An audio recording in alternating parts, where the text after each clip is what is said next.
사랑의 하나님 감사합니다. 오늘 이 아침에도 저희를 깨워주셔서 하나님 앞에 나와 이렇게 말씀 보고 기도하며 하루를 시작할 수 있게 허락하시면 감사합니다. 정말 오늘 하루 하나님께서 지켜주셔서 정말 하나님이 주시는 은혜로 정말 능력으로 세상 속에 잘 이겨낼 수 있는 우리 모두가 될 수 있도록 주여 은혜를 더하여 주시옵소서. 정말 우리가 살다 보니 하나님의 은혜가 없이는 한순간도 살 수가 없습니다. 버틸 수가 없습니다.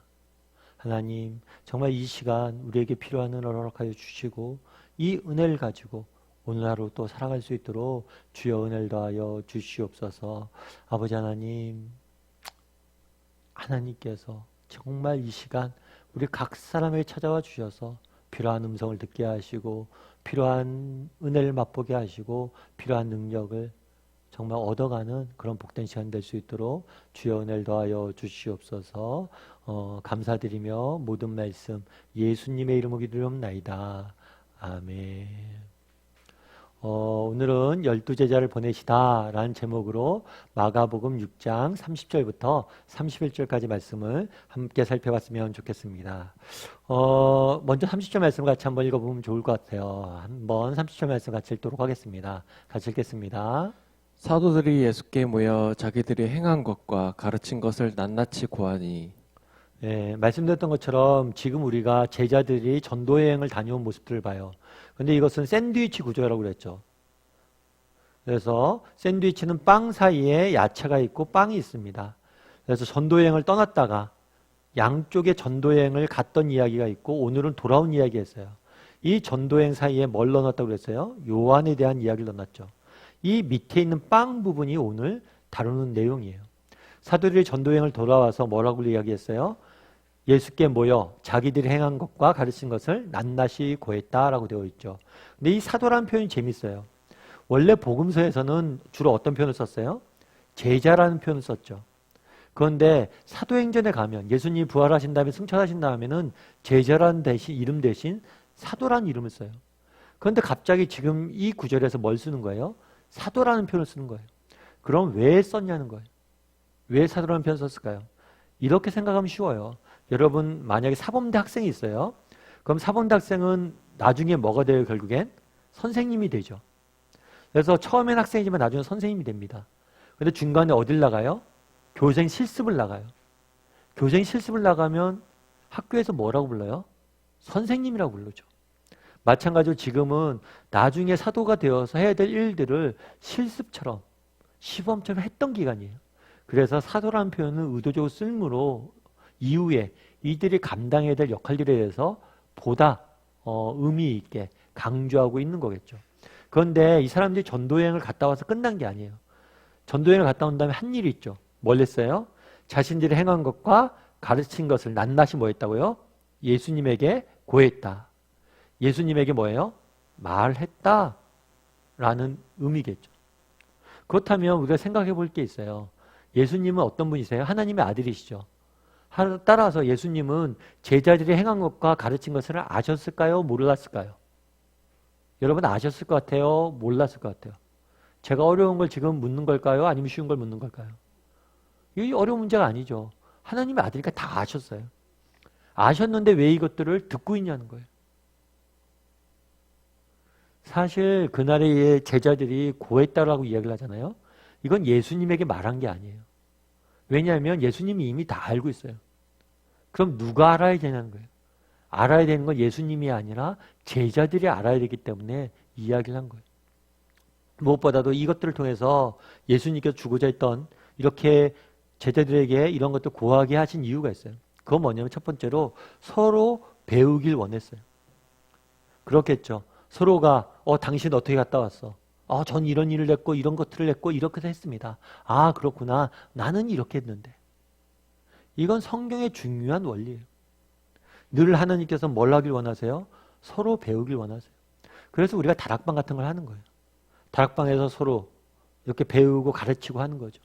그런데 우리가 조심해야 할 게 뭐냐면 이 배우는 작업들은 어떤 똑똑한 사람이 똑똑하지 않은 사람들을 가르치는 게 아니에요. 여러분 다락방도 해봐서 알잖아요. 다락방에 믿음이 어린 이렇게 식구가 들어오면 어떻습니까? 그 사람을 통해서 배우는 게 많아요. 내가 그동안 그 사람에게 저는 이야기를 하다 보면 그동안 내가 잊고 있었던 사실을 다시 한번 확인하기도 하고 또 그런 사람들이 갖고 있는 신앙의 순수한 열정들을 배우기도 합니다.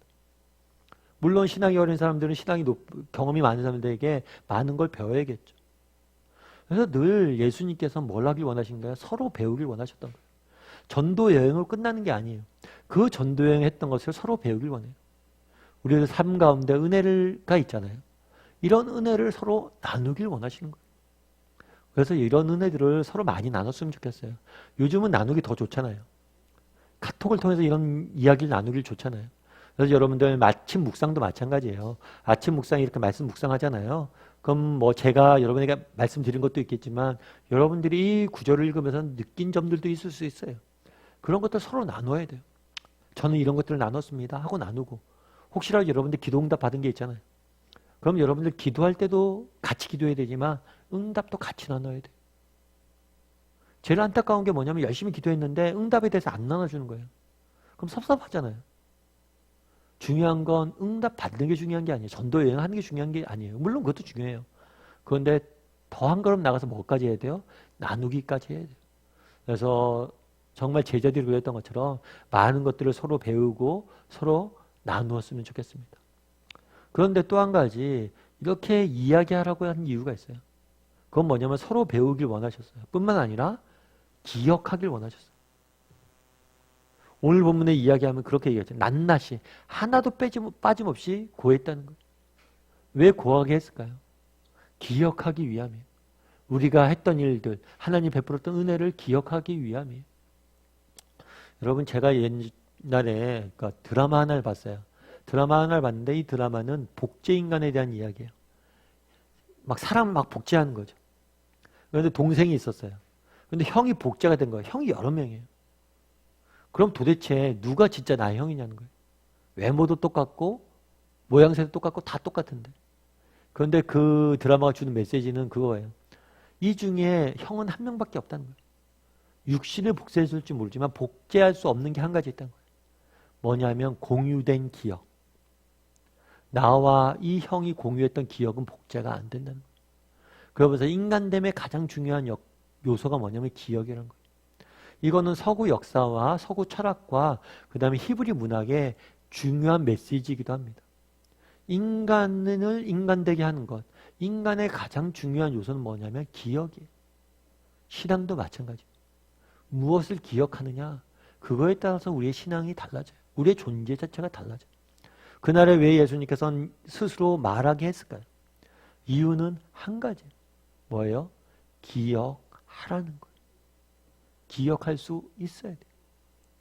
그래서 대학부 때 저랑 같이 신앙생활을 했던 형이 있는데 그 형은 재밌어요. 이렇게 하면 성경책 있으면 성경책 한 면에 종이 하나가 늘 껴져 있어요. 근데 이 종이에는 깨알같이 적혀져 있어요. 글씨가. 근데 뭐라고 적혀있냐면 날짜와 중요 사건이 기록되어 있어요. 이게 뭐예요? 형 물었더니만 자기가 하나님의 은혜를 특별히 경험했던 순간들을 기록해 놓는데 참 그거 보면서 제가 많이 도전을 받았어요. 그래서 저도 제 인생을 하면서 늘 기억하려고 노력합니다. 하나님께서 제 인생에 깊이 개입했던 순간들이 있어요. 제가 대학교 졸업했을 때, 물론 그 전에 제가 대학교 졸업하기 전에 아프고 하나님을 다시 만나는 순간들, 대학을 졸업했을 때, 신대원을 갈 때, 그리고 사랑의 교회에 올 때, 그리고 사랑의 교회에서 여러 가지 순간들이 있어요. 그리고 사랑의 교회에서 개척을 할 때, 개척한 다음에 순간들이 있어요. 그것들 다 기억하려고 해요. 그럼 이것들 왜 기억하냐? 이것들 기억했을 때 힘이 나는 거예요. 아, 그때 하나님께서 이렇게 날 인도하셨는데. 그래, 하나님 또 힘 주실 거야. 오늘 본문에 사도라고 기억했잖아요. 왜 사도라고 기억했을까요? 이들이 사도 되었을 때도 기억했을 거 아니에요. 뭘 기억했어요? 그때 전도여행 떠났을 때. 나중에 물어요. 이때 말고 나중에 먼 훗날 예수님께서 사도들을 다시 보내실 때, 자기가 승천하시면 보내실 때 물어요. 너희가 정말 부족한 것이 있었느냐? 그때 부족한 것이 있었느냐? 없었습니다. 기억하라는 기억. 왜 그날에 이야기하게 했을까요? 나누고 기억하라는 거예요. 바라기는 우리 다음의 식구들도 나누고 기억할 수 있었으면 좋겠어요. 기억하는 좋은 방법은 뭐예요? 기록하는 거예요. 그래서 제가 이제 가끔 이야기를 듣습니다. 여러분들 카톡방으로 서로 이렇게 연결돼 있다고 들었어요. 그럼 오늘 말씀 보고 은혜가 있잖아요. 요거 깨달았잖아요. 그러면 기록해두세요. 카톡방이라도. 제가 오늘 말씀에서 이런 걸 깨달았습니다 하고 기록해두면, 적어두면 그것이 또 나에게 힘이 되는 거예요. 나의 기억이 되고 그게 쌓여서 내가 되고 그것이 나를 지키는 거예요. 예수님께서는 제자들을 전도여행을 보냈습니다. 그런데 그 전도여행을 보내는 걸로 끝내길 원치 않았어요. 뭘 하기 원하셨어요? 그것들을 뭘 하기 원하셨어요? 나누고 기억하길 원하셨습니다. 바라기는 우리 다음의 식구들도 나누고 기억할 줄 아는 사람들이 되었으면 좋겠어요. 그리고 31절 한번 볼까요? 31절 말씀 같이 한번 읽어봤으면 좋겠습니다. 이르시되 너희는 따로 한적한 곳에 가서 잠깐 쉬어라 하시니 이는 오고 가는 사람이 많아 음식 먹을 겨를도 없음이라. 또 뭐라고 그랬어요? 쉬어라 라고 이야기했어요. 예수님께서는 우리의 얼마나 쉼이 필요한지 아셨어요. 이 쉼은 기독교만의 독특한 특징이에요. 우리 요즘 주일이 되면 다 쉬잖아요. 세상 사람들은 일요일이라고 부르죠. 그런데 과거의 조선시대만 해도 일요일이 없었어요. 고대 정말 근동에 있을 때도 일주일에 한 번씩 쉬는 족속은 없었어요. 오직 유일하게 쉬는 사람은 누구밖에 없었어요? 그리스도인밖에 없었어요. 이 쉼은 그리스도인의 굉장히 중요한 특징입니다. 우리도 쉴 수 있어야 돼요. 다르게 이야기하면 자기 관리를 할 수 있어야 되는 거죠. 그래서 때로는 여러분 쉴 줄 아는 지혜도 필요합니다. 근데 재밌는 게 뒤에 뭐라고 표현됐어요? 음식 먹을 겨를도 없다. 이것은 이후에 있을 오병이어와 관련된 이야기예요. 이것들을 예수님께서 미리 마가가 전제, 화두를 던지는 거죠. 오늘 본문에서 우리가 알 수 있는 것은 무엇입니까? 예수님께서 전도여행을 끝난 제자들에게 뭘 물었어요? 낱낱이 고하게 하셨어요. 이걸 통해서 원했던 건 뭐예요? 나누고 기억하는 겁니다. 뿐만 아니라 쉴 수 있도록 배려하는 모습들을 보게 돼요. 정말 나는 얼마나 나누고 기억하는 사람인지, 또 쉴 줄 아는 사람인지 한번 묵상하는 또 오늘 하루가 되기를 주님의 이름으로 소원합니다. 우리 이 시간 함께 찬양했으면 좋겠는데요. 찬양하실 때 예수 가장 귀한 그 이름 함께 찬양했으면 좋겠습니다.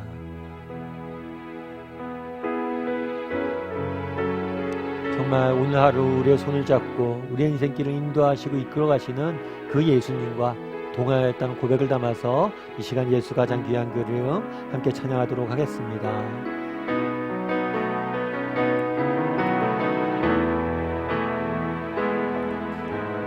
예수 가장 귀한 그 이름 예수 언제나 기도 들으사 오 예수 나의 손 잡아주시는 가장 귀한 그 이름 찬양하기 원하네.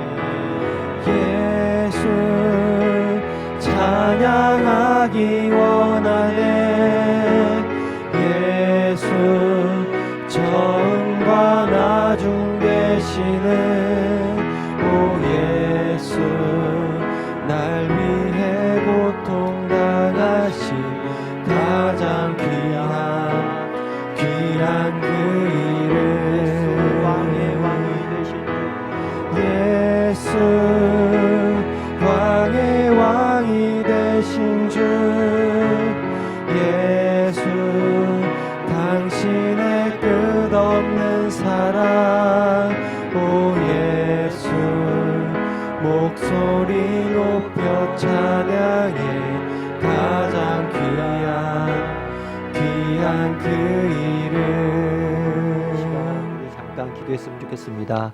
잠깐 기도하실 때 오늘 말씀 기억하면서 기도했으면 좋겠습니다. 정말 그날에 예수님께서 제자들에게 고하게 하셨습니다. 모르셔서 그런 게 아니에요. 알아야 될 것은 우리이고 내 옆사람이기 때문에 그렇습니다. 예수님께서는 우리가 받은 은혜를 나누길 원합니다. 그리고 기억하기 원합니다. 정말 우리가 나누고 기억했을 때 우리는 그 은혜가 정말 우리의 삶 가운데 더 풍성히 역사하는 걸 누리게 될 거예요. 정말 우리도 하나님이 주신 은혜를 나누고 기억하는 사람이 되게 해달라고 이 시간 함께 기도했으면 좋겠습니다. 또한 기도하실 때 우리 공동체를 위해서 기도했으면 좋겠습니다. 특별히 오늘은 가정을 위해서 기도했으면 좋겠습니다. 정말 우리 가정이 믿음과 소망 가운데 사랑 가운데 하나 되는 가정이 되게 해달라고, 그리고 우리 가정을 통해서 정말 하나님의 영광이 나타나지고 우리의 가정을 통해서 하나님의 빛이 세상에 전파되어 수 있는 그런 복된 가정이 되게 해달라고 이 시간 오늘 말씀 기억하면서, 그리고 또한 공동체를 위해서, 오늘은 특별히 가정을 위해서 이 시간 함께 기도하도록 하겠습니다. 같이 기도하시겠습니다.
사랑의 하나님, 오늘 이 아침에도 정말 하나님 앞에 나와 말씀 보고 찬양하고 기도할 수 있게 허락하심을 감사드립니다. 오늘은 예수님께서 전도여행에 돌아온 제자들에게 정말 그들이 경험했던 것들, 그들이 누렸던 은혜들을 나누게 하는 모습들을 보게 됩니다. 고하게 하는 모습들을 보게 됩니다. 우리도 하나님께서 우리의 삶 가운데 베풀었던 은혜를 그냥 땅에 떨어뜨리지 말고 기억하고 나누는 사람이 되게 도와주시옵소서. 은혜를 기억할 줄 알 때 정말 그 은혜가 더욱 풍성히 우리의 삶을 지배할 줄 믿습니다. 정말 기억하고 옆 사람과 나누는 우리 모두가 되게 도와주시고, 이를 통해서 은혜가 더욱더 풍성히 우리 삶을 지배하는 그런 하나님의 역사를 맛볼 수 있는 우리 모두가 될 수 있도록 주여 붙잡아 주시옵소서. 아버지 하나님, 우리 가정을 하나님께서 지켜주시옵소서. 정말 우리 가정 중에서 정말 믿음으로 하나 되길 위해서 기도하는 가정들이 있습니까? 아버지 하나님, 정말 속히 온 가정이 믿음으로 하나 돼서 하나님 앞에 영광 돌릴 수 있는 가정이 되게 도와주시옵소서. 정말 우리 가정 중에서, 정말 우리 자녀들 중에서 정말 사춘기로, 우리 자녀들 중에서 입시로, 정말 우리 사춘기 중에서 관계적인 문제로 힘들어하는 지체들이 있습니까? 아버지 하나님, 정말 우리 가정을 지키시고 우리 자녀들을 지키시고 정말 붙잡아 주시옵소서. 그래서 하나님이 주시는 은혜로 정말 우리 가정이 믿음과 소망과 사랑 가운데 하나 될 수 있는 그런 복된 가정이 될 수 있도록 주여 은혜를 더하여 주시옵소서. 오늘 온종일 하나님께서 우리의 삶을 지키시고 우리와 동행하시고 우리와 함께 할 줄 믿사오며 모든 말씀 예수님의 이름으로 기도하옵나이다. 아멘. 하늘에 계신 우리 아버지여, 이름이 거룩히 여김을 받으시오며 나라의 마옵시며 뜻이 하늘에서 이루어진 것 같이 땅에서도 이루어지이다. 오늘날 우리에게 일용할 양식을 주옵시고 우리가 우리에게 죄진 자를 사하여 준 것 같이 우리 죄를 사하여 주옵시고 우리를 시험에 들게 하지 마옵시고 다만 악에서 구하옵소서. 내 나라와 권세와 영광이 아버지께 영원히 있사옵나이다. 아멘.